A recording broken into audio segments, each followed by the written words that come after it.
I died for 20 minutes, and Jesus showed me the 3 signs that will shake the whole world. Heaven is not about punishment. It's about love, urgently calling you home. Sarah never imagined that her last ordinary morning would collapse into silence within seconds. She was simply preparing breakfast, humming a forgotten tune, when her heart betrayed her. A pain so sharp and merciless tore through her chest, and before she could even form a cry for help, the weight of life slipped away. She fell, powerless, realizing that her body no longer belonged to her. In that instant, she understood what no one wants to admit.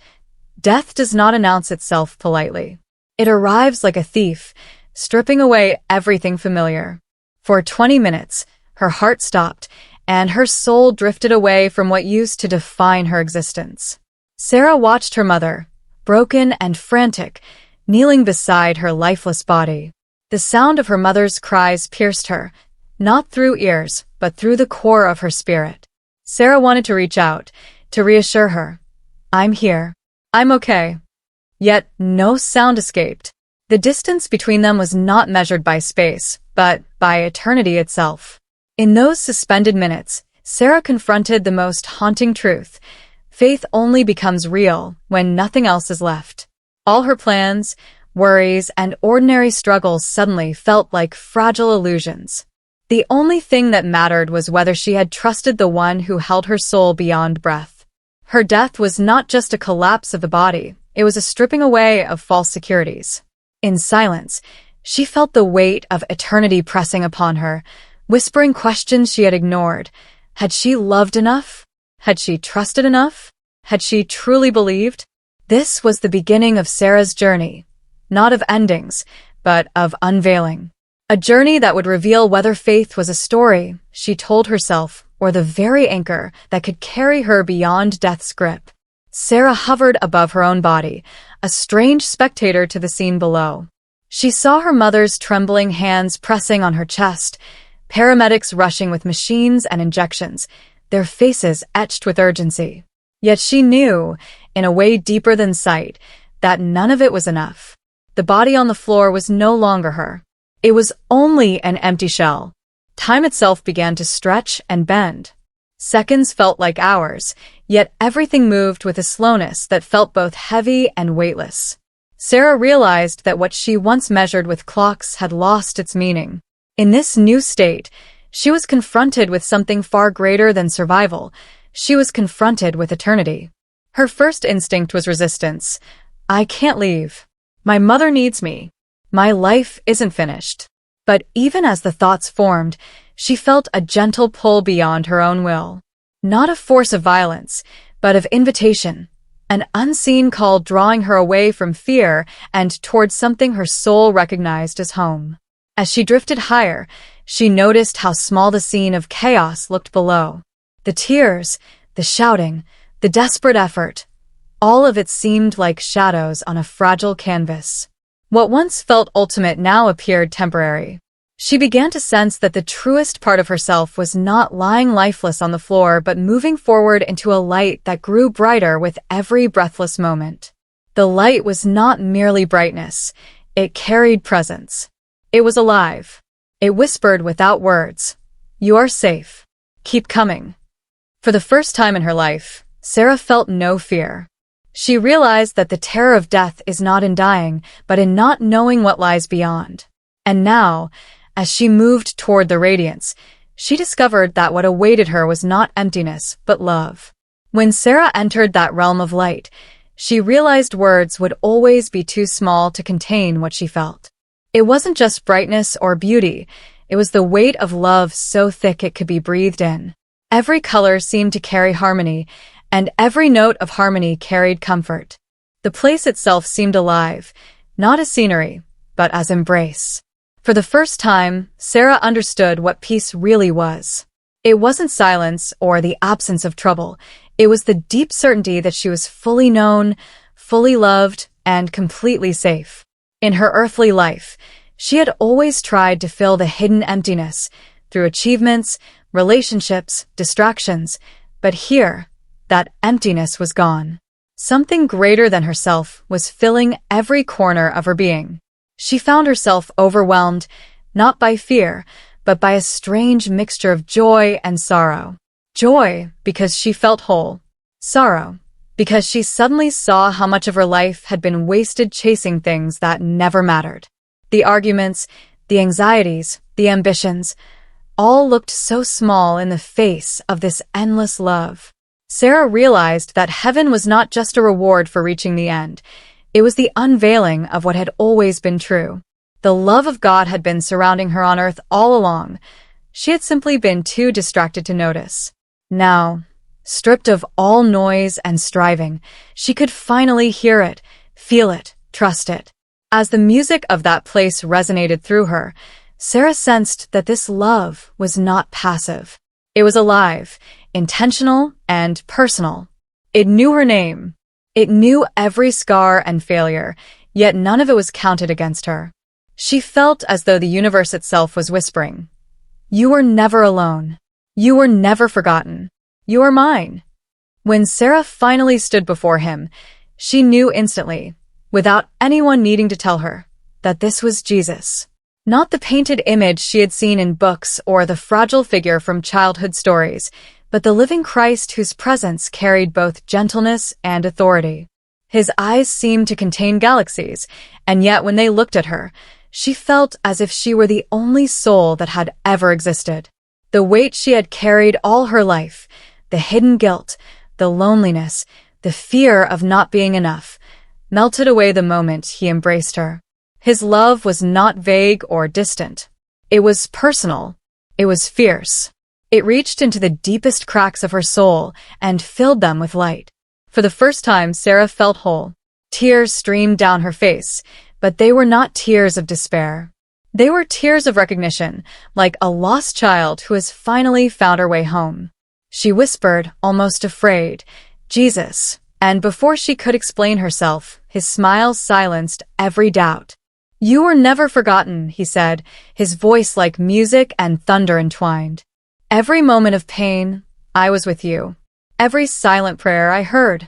Every wound, I carried with you."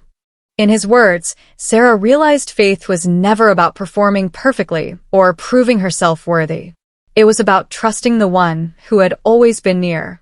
His presence alone became her healing, her anchor, her reason to believe that love was greater than fear, greater than death. Sarah wanted to stay in that embrace forever. Yet, deep down, she sensed this was not the end of her story. Jesus had not called her only to comfort her. He had called her to carry something back. Dear friend, as you hear Sarah's testimony, remember this. The same Jesus who met her in death is reaching for you in life. He sees you. He loves you. And he has not forgotten you. If you long for his protection in your own journey, comment Amen below. Let this be your act of faith, and may his love cover you today. Sarah could hardly believe what she was hearing. The thought of leaving this place, leaving the embrace of Jesus, felt unbearable. Every part of her longed to remain, to stay wrapped in the peace and love that she had never known on earth. Yet his words carried a weight she could not escape. "You have something important to do," Jesus told her gently. His eyes carried both love and urgency. "You must go back. You must tell them what you have seen and warn them of what is coming." Her heart trembled. Go back? Back to a world of fear, pain, and uncertainty? Back to loneliness and misunderstanding? She wanted to plead with him, to beg for just one more moment in this place of light. But she knew his voice was truth. If he asked, it meant there was purpose. "Why me?" she whispered, broken. "What if no one listens? What if they laugh? What if they call me crazy?" Jesus smiled, but it was a smile laced with sorrow. "Some will mock, some will ignore, but some will believe, and that is enough.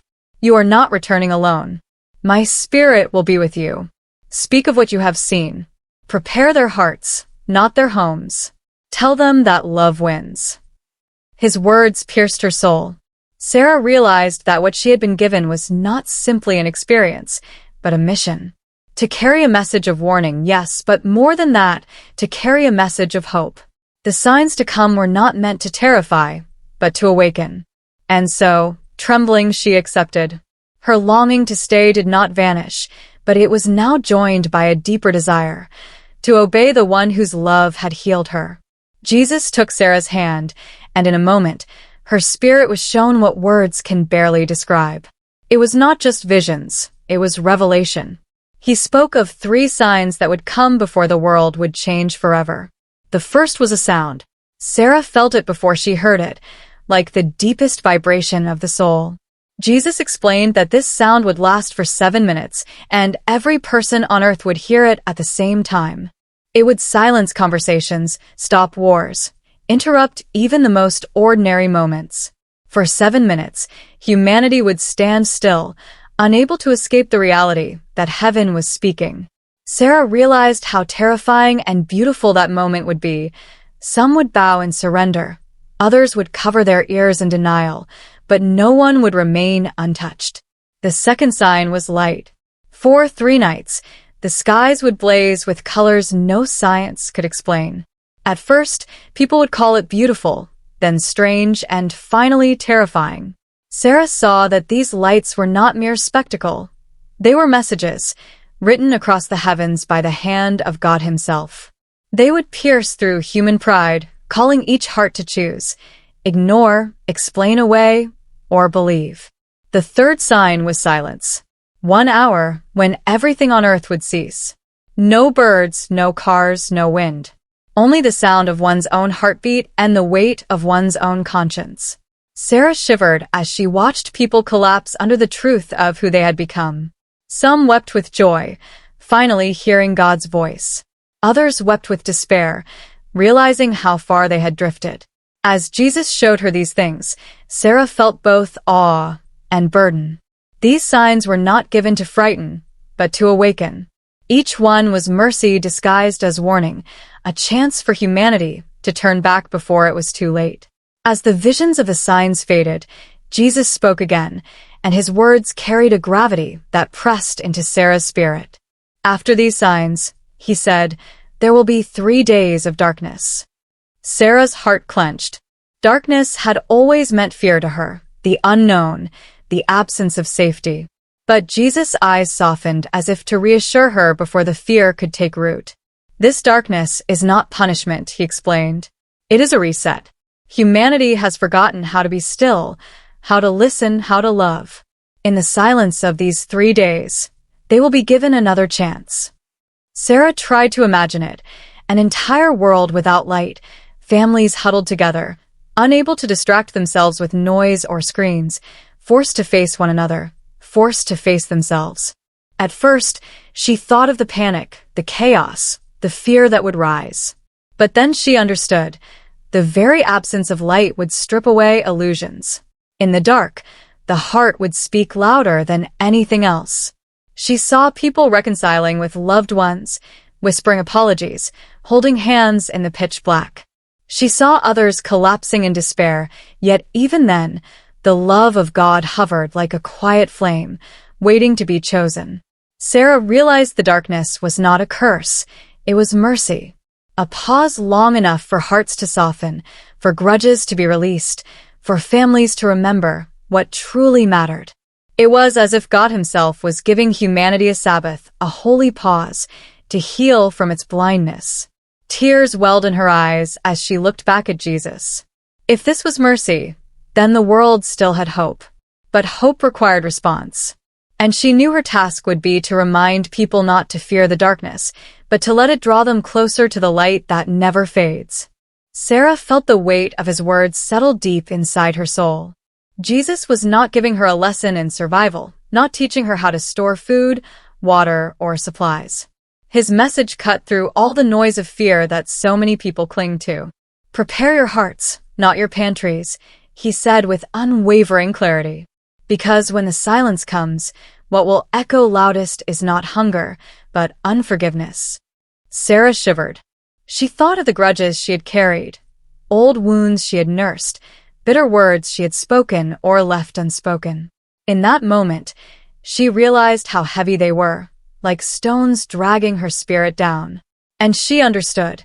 If she entered that silence with unforgiveness still clinging to her, it would consume her from within.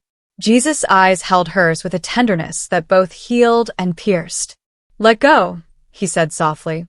"Release the anger, the blame, the chains you think protect you. They are not shields, they are prisons. Freedom is found only in forgiveness." Tears welled in Sarah's eyes. She saw her life flash before her, not in events, but in the hidden attitudes of her heart, the resentment, the pride, the small refusals to love. She realized how much she needed this cleansing, how much the world needed it. This was the mission. Not to return and frighten people with signs, but to call them back to the essence: love, mercy, and forgiveness. The signs were only the trumpet. The heart was the battlefield. Sarah bowed her head in surrender. "Yes, Lord. I will tell them. I will call them to prepare their hearts." Sarah's voice trembled as she tried to explain what she had seen. For so long, she too had imagined heaven as a courtroom, with God sitting as a stern judge, ready to hand down punishment. But that was not what she encountered. "Heaven is not about angry judgment," she said softly. "It's about patient love, love that waits, love that calls, love that never gives up." She realized the signs Jesus had shown her, the sound, the lights, the silence, were not meant to terrify humanity into submission.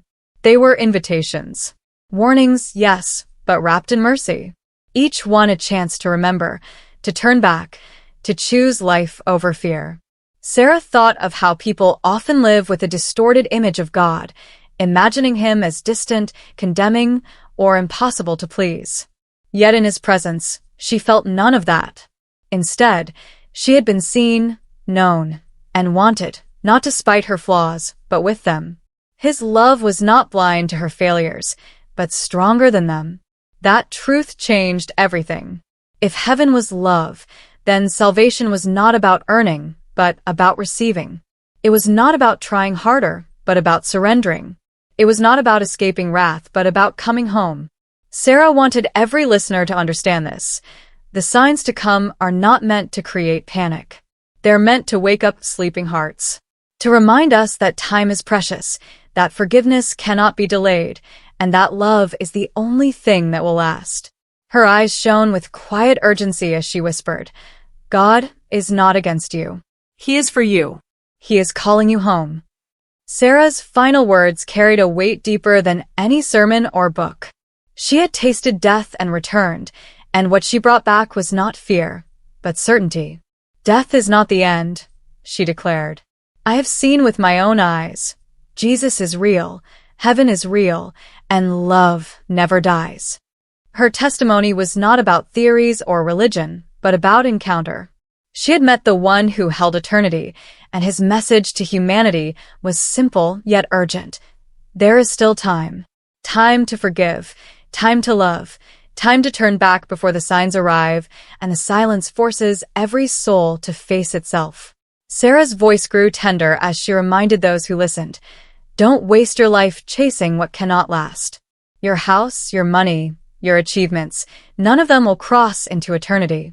But every act of love, every choice to forgive, every moment of kindness will shine like gold before God." She paused, her eyes filled with both sorrow and hope.